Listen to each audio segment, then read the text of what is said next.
The first thing you say every time when someone gives you an objection is at the start of a phone call, always believe in making an icebreaker. An icebreaker is just a different way of introducing yourself or answering the first response. If someone says to you, I've already had an appraisal, this is what you say. I totally understand, and that is awesome. Can I ask you, did you get that appraisal from the bank or from another agent? If the answer is, I got it from the bank, you're going to say, so you've mastered the market, but now you want to start winning for yourself. I'm Daniel Lee. Some know me as real estate's funny guy, but in the Get Keen podcast, we get down to business and explore what gets people really keen, how to get the most out of your real estate career, how to build a successful business and live the best life for yourself and your family. We'll uncover how to be hugely successful in real estate, setting you up to get keen and make the next big move in your life.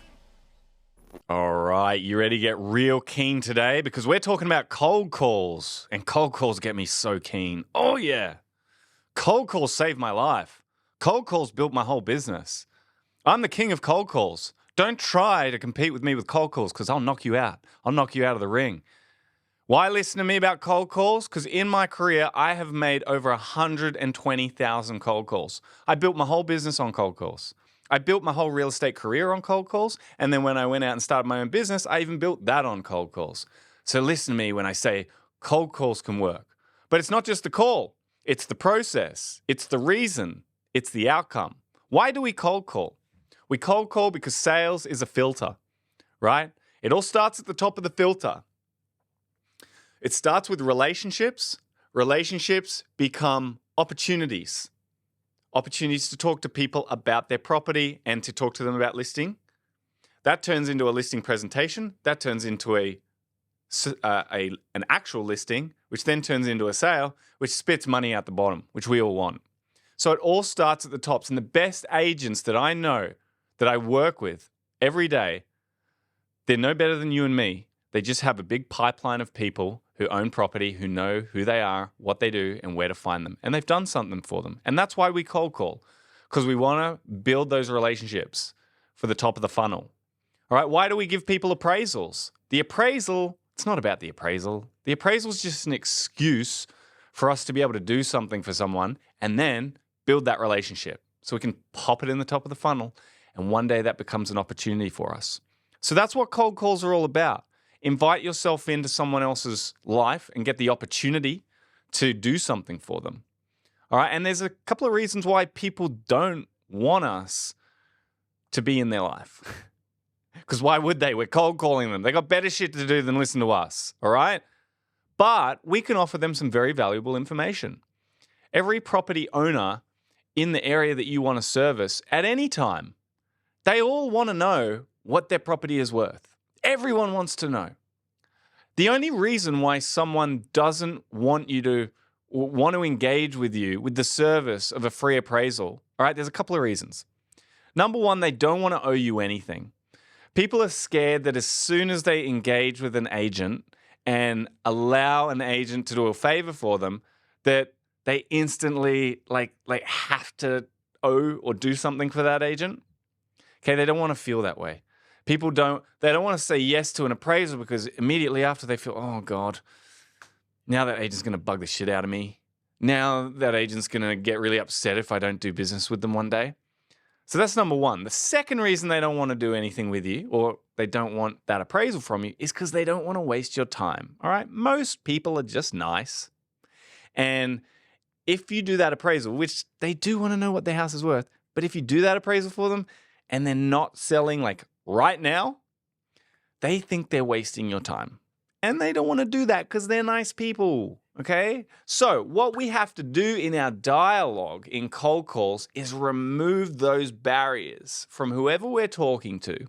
Remove the barriers of them thinking that they're going to waste our time or that they're going to owe us something. Because those are the two main actual reasons behind every objection that you're going to get when you're asking someone whether or not they would like an appraisal. Okay, so you need to make them think it's really easy for them to get the appraisal, that you're not going to bother them afterwards, and that they're not going to waste your time. Okay, but there's all sorts of excuses that they'll make right? There's all these things that they will say. There's actually 7 objections that are really common, okay? So if you're ever doing cold calls and you ask the question, you're going to call up, you've got a reason. Hey, I'm calling you because we just sold this house in the street, got a great price, and I was just wondering, would you like to know what your house is worth? It's very likely that you're going to get one of these 7 most common objections. The number 1, I'm not interested. That's the most common. You're going to hear it all the time. I'm just not interested. Number 2, I've already had an appraisal. Number 3, I already know what it's worth. Number 4, I'm not selling, so I don't need the appraisal. Number 5, I need to ask my partner. Number 6, I'm a bit busy at the moment. I just don't have time. And number 7, one that you hear quite often, more than you think, is I'm never leaving here unless it's in a box, which a lot of old people like to say when you call them, which is often quite funny when you're on the phone and can lead into another conversation, you know. I love that objection because there's a bit of humor to it and, you know, you can do a bit of banter. But it doesn't matter what they say on the phone, okay?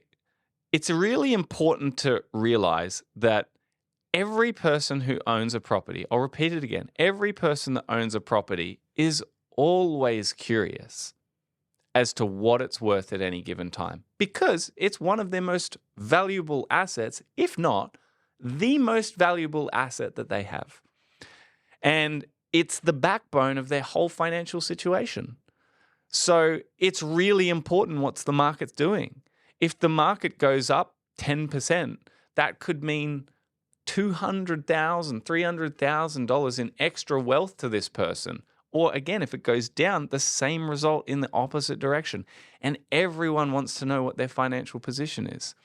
So we as agents have the ability to give all of these homeowners this really, really important information and opinion from the professional who works in the industry on what the value of their home is. They want it. They all want it. So something that I always did, one big tip, something that I knew and I believed when I always made phone cold calls is that what I'm offering is actually super valuable. Okay, and that belief when I'm making that phone call and making my offer to give these people an appraisal on their property, my belief behind what I'm doing is so strong that actually comes out in my delivery. So a real big tip for you is really you must believe that you're not just calling because you were told to and because you've got to make these calls and, you know, you're just doing it to try and get a result, but you have to believe that what you are offering is actually very valuable. Because if they do kind of understand that, and then you can take away those blockages behind them of that it's going to waste your time if you do it and that they have to owe you something, you can take that away. Most people will end up saying yes to an appraisal, right? And the difference, once I knew these things and once I got really good at handling objections, the difference in the amount of appraisals I actually converted, it went tenfold. I used to sit in a room for about 4 hours, make about 100 cold calls, and I would come away with maybe 1 or 2 appraisals. After thousands of calls and practice and a change in my mindset, that would change to me making 100 calls and getting 10 appraisals. Okay? Practice makes perfect. Okay? And I'm the cold calling king, let me tell you. But I was really bad in the beginning. I wasn't good in the beginning. It took me 3 months to get good, and that's doing it every day for a minimum of 2 to 3 hours. And it took me 6 months to be amazing. Okay? So going back to those 7 objections, I want to get straight into the nitty gritty, and I want to tell you how you're going to handle these objections. Okay? Now, I'll go over 2 really important things. At the start of a phone call, I really always believe in making an icebreaker. Okay? An icebreaker is just a different way of introducing yourself or answering the first response to the phone call rather than going straight into who you are and where you're from. Because if someone answers the phone, you say, "Hi, my name is such and such from such and such real estate," instantly their guard's up. So the first thing you want to do is an icebreaker. I'm not going to go into too much detail about that today, but it's something just to catch them off guard. What I would usually say, I usually know their name. So I would go straight into, let's say the guy's name's George. I'd go straight into, hey, George, it's Dan Lee. How you going? Right? And because that they don't actually know me, but just the way that I say it, they think that they should know me, and they're caught off guard, and they say, oh, hey, yeah, how's it going? And then I would go into what I'm doing. So an icebreaker of some sort, you'll get good at it. Find out ways that you can do something different to catch the person's attention. Second, you need a reason for the call. All right. So your reason could be a property that just sold in the street for a great price. So that's the reason you're calling, to give them some great information about this. And then you want to make an offer. All right. The offer is the appraisal. All right. So usually it works like this. Okay. I'm gonna show you an example of the icebreaker, the reason for my call, and then the offer. All right, man picks up. George, hello. Hello, George. It's Dan Lee. How you going? Yeah, really good. Thanks, Dan. How's it going? Unreal, George. I am so glad that you picked up the phone, because I have some really, really important information for you that I just wanted to share with you. I'm so glad. By the way, thank you very much for picking up and giving me a minute of your time. I really appreciate it. Now, what I wanted to tell you is that you may have seen a sold sign in your street just recently over the road from you. Have you seen that? Yes, I have. Unreal. I just wanted to let you know, because this is breathtaking information. We actually achieved about $100,000 more than that owner expected to get on the sale of their property. And we were really surprised that we were able to get that much interest as well. But we got so much interest, there's leftover buyers, and we feel like the value of the properties in the street have gone up recently. And so I firstly just wanted to let you know that that's really good news for you. Give them a chance to respond, say something about it. They might give you some information here, like they knew the owners or they know someone else or whatever. And then you want to hit them with an offer after you make the conversation go a little bit, okay? So after the conversation goes a little bit, I would then say, hey, George, this has been a really interesting conversation. Whilst I've got you, I just thought I'd let you know that I'm actually in the process of doing a valuation on every single owner's property in this whole street. Now, I'm just going to stop there. The reason I said that I'm doing it for every single person is because I'm chucking in something called the Joneses theory, which is when everyone else is doing it, it makes it easier for the person you're talking to do it, because people don't like being singled out. Like, you didn't call them just to call them and ask them for an appraisal. And if everyone's doing it, then it's okay. It makes it easier for them to say yes. The second reason that I do that is because it takes away the feeling of this person will waste my time if they say yes to the appraisal, because everyone's doing it. I'm doing it for everyone anyway. So just one more appraisal isn't such a big deal. So it's like some of it's all in the dialogue, what you say. So now, after I say that, after I say, George, I'm doing this for everyone in the street is getting an appraisal, and I just wanted to see whether you would like to get your appraisal by post or by email. Right? That question there, very important, because what I've just done there is I've actually just tried to close the deal. Now, I know this isn't a monetary deal, it's a free appraisal, but it's still closing the deal on the phone, the offer that I'm making, which is to make the appraisal. Where would you like that, by post or email? He has to choose one. Now, at this point, they'll either choose, I'll have it by post or I'll have it by email, which then leads you into, awesome, I just need to ask a couple of questions about your house. And actually, while I've got you, I can give you a way better idea of what it's worth if I can actually come and have a physical inspection. I'm going to be there on your street tomorrow doing multiple appraisals for your neighbors. Again, I'm showing that I'm already in the street. You're not wasting my time, and multiple neighbors are doing it. Jones's theory. Do you mind if I pop around for 5 minutes? Not a lot of time. Not wasting my time. Doesn't take too long. And I can let you know what your house is worth. So all of those pieces of dialogue I'm using there, they're all super strategic, throwing in multiple little hooks which are telling the person I'm talking to they're not wasting my time, and also I'm not going to bother them. Okay. And it's not that special. It's not that big a deal. Now, at this point, when I may ask for to put it, would you like it in the post or would you like it by email? Most of the time, I would say probably 90% of the time, you're going to be hit with an objection. Okay? George is going to say to me, oh, thanks, Daniel. I'm not really interested. Now, most people, when they get that first objection, is just panic. Oh, shit. Didn't want him to say that. Okay, see you, George. Bang. Conversation ended, opportunity over. All right? So they're only going for the very few % of people that are going to say yes on the very first time. It's actually the most of my appraisals that I ever got, I actually got the yes on the second or the third attempt of asking them if I could do it for them. Because everyone's going to throw an objection at you. Everyone's going to say either I'm not interested, I'm not selling yet, I've already had an appraisal, I know what it's worth, I need to ask my partner, I'm a bit busy. Everyone's got an excuse, okay? But they actually, most of them, not all, but most of them actually are quite curious about getting your appraisal. Okay, so let's go through those objections right now and how I would handle each and every one of them. And so when I get this objection, I'm going to handle the objection in the same way every time, which is I totally understand. Okay, the first thing you need to do if someone gives you an objection is let them know that you understand what they're saying. So you're listening to them. Really important not just to talk over someone if they say, oh, I'm not interested, and go, oh, yeah, but I am in your street. So you sure you don't want me to come over? He just said I'm not interested and you're not listening and just repeating back the same shit.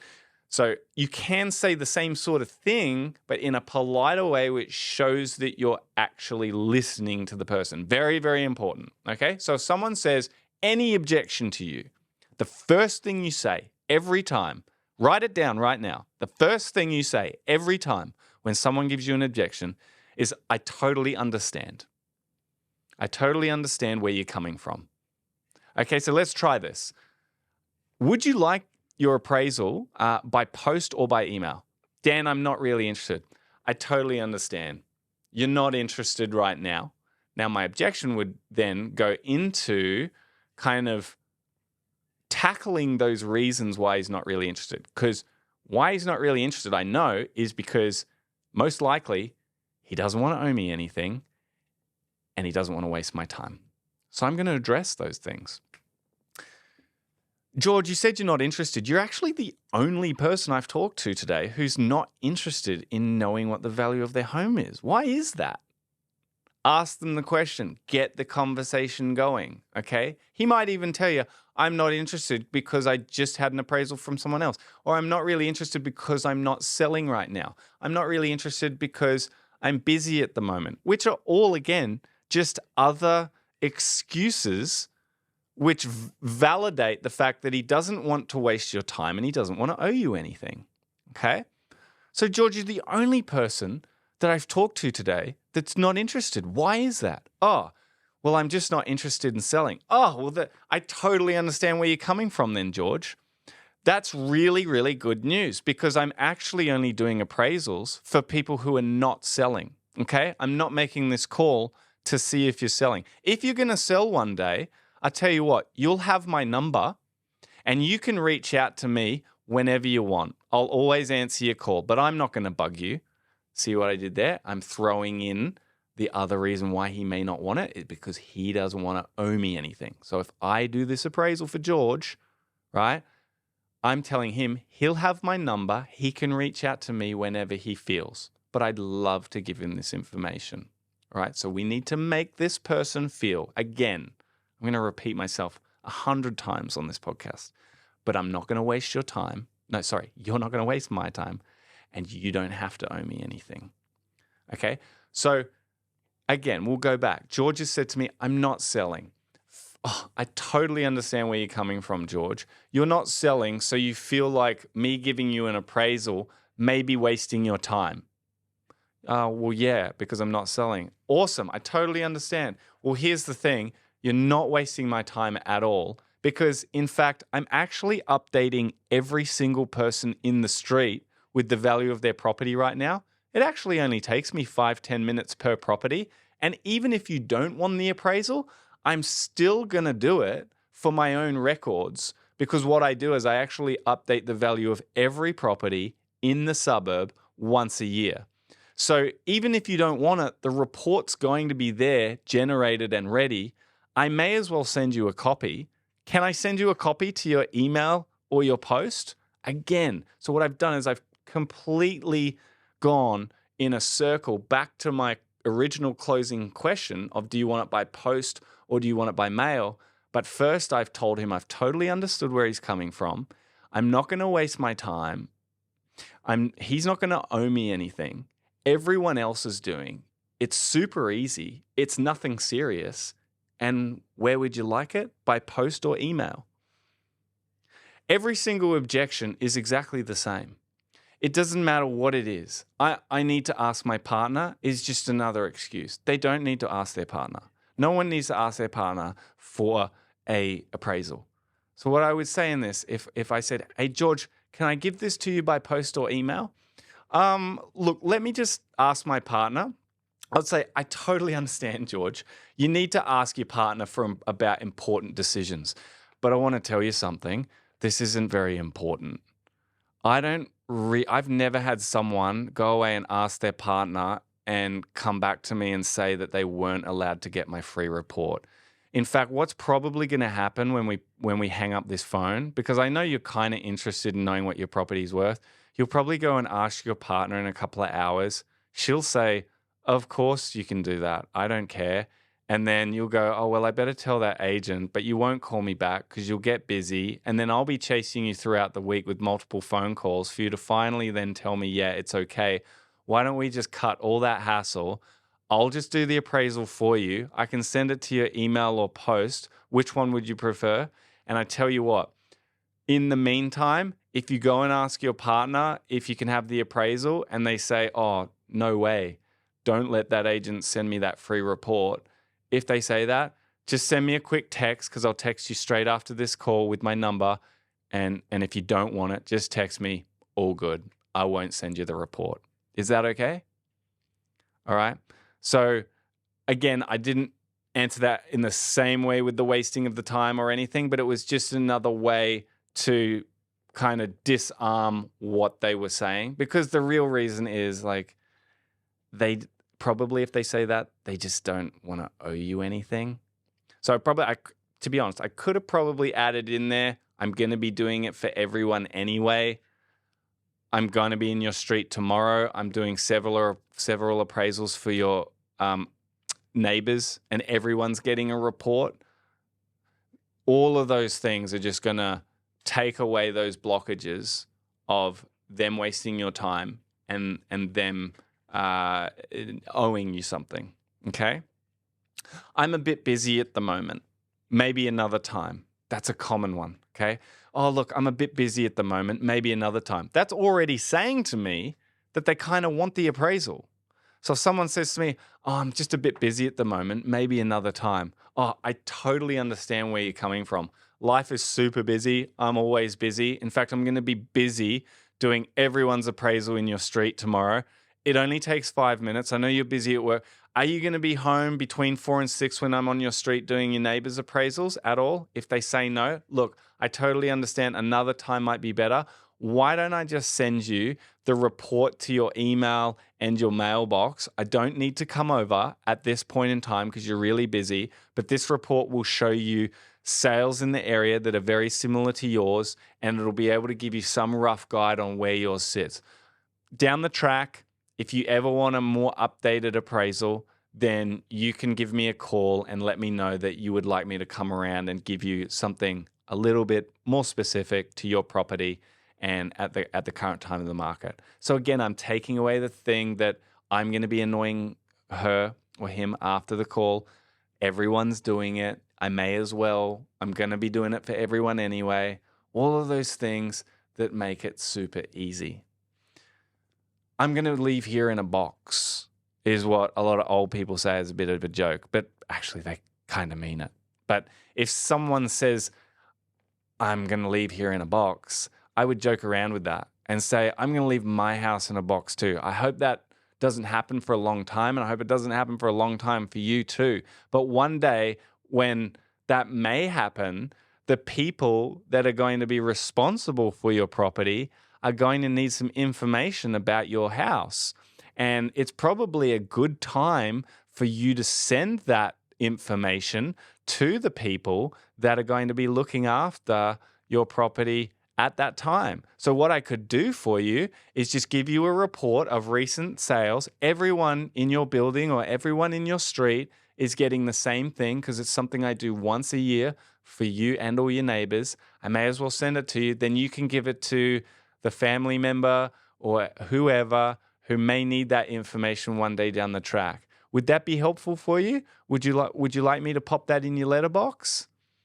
Okay, so again, even with someone who thinks that they're never going to leave their home, you never know. I can't tell you how many times I have heard someone say, I'm only leaving here in a box. And then I've still done the appraisal. I've still gone and met this person. And 2-3 years later, they're, the son, the daughter, even the person themselves gives me a call. Perhaps they have passed away, unfortunately, but a lot of times as well, maybe they're now going into a nursing home and they can't live in this property themselves. And sometimes it's the original person who gives me a call. Sometimes it has been the family member.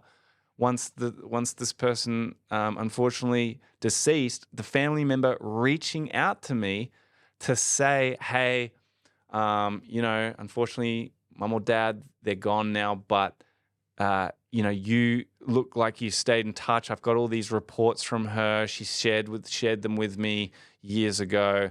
And she said, down the track, if you're ever going to sell this place, reach out to this agent. I really like them.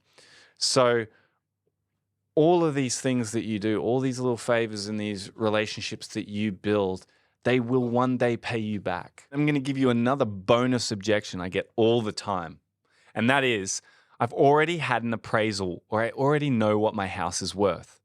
This is a classic one. You'll get it all the time. If someone says to you, all right, I've already had an appraisal, this is what you say. You've already had an appraisal. I totally understand, and that is awesome. Can I ask you, did you get that appraisal from the bank or from another agent? Because there's a way around this. If they say, I've had it from the bank, you're going to say, oh, you got it from the bank. Oh, well, then I definitely need to give you an appraisal. Because you see, bank valuations are done by valuers who don't even really know the area. They just look up in their system whatever's going on in their area, pick a few sales and go, yeah, it's probably worth about this. But they don't actually know the area at all. And a lot of the time it's done behind a computer.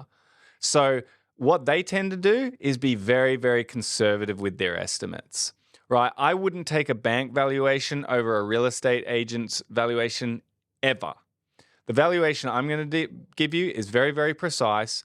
It's based on actual knowledge of the area, and I think you'll be pleasantly surprised when you compare it to your bank valuation. Do you mind if I give that to you so you can compare the two, right? Doesn't that sound enticing? Of course they're going to say yes to that.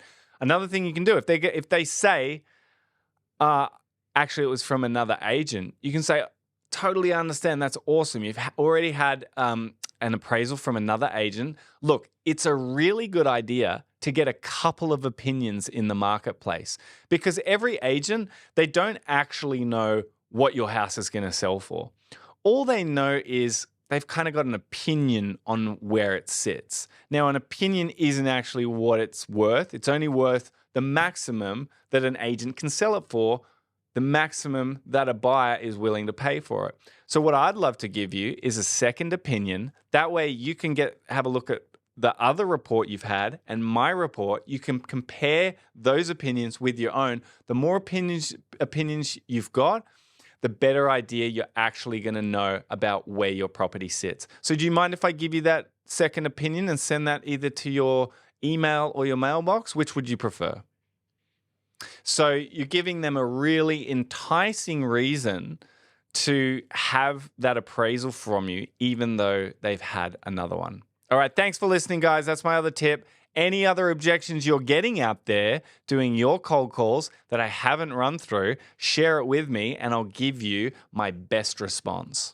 Thank you for tuning into the Get Keen podcast. If today's episode inspired you, please show your support with a 5-star review on Apple Podcasts and Spotify. And make sure you subscribe on your favorite platform too. Don't stop there. Join our community of forward thinkers by connecting with me on social media at Dan_Lee_Plum. I'm looking forward to exploring more strategies and insights with you on your journey to the top. Until next time, keep getting keen.